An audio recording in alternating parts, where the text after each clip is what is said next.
As confrarías galegas están á espera de recibir o listado das embarcacións que se van beneficiar das subvencións para facer fronte á suba do gasoil. Serán axudas compensatorias calculadas en base aos litros de combustible os días de mar de cada buque, que se estenderán ata o 30 de xuño. Estamos á espera que nos mande o Goberno Central que nos mande o listado das embarcacións. Dignos que non fai falta que non solicitemos nada, que xa teñen eles o listado das embarcacións que se lle vai a repercutir en ese 0,20 céntimos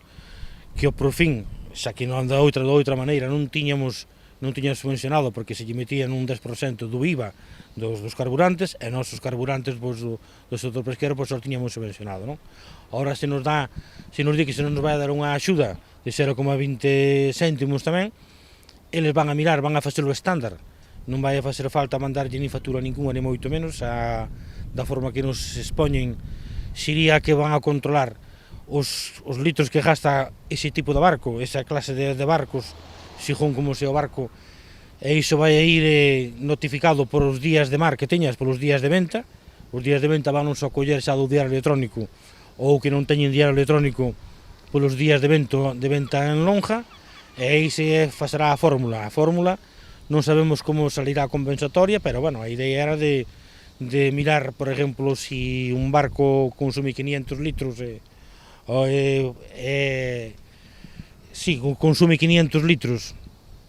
e ten 60 días de mar, esa multiplicación vais a facer os 500 polos 60 días de mar, máis multiplicado por 0,20, non? Que saliría, por exemplo, na prova que fixamos, salían 6.000 euros. Esa sería a compensación que tería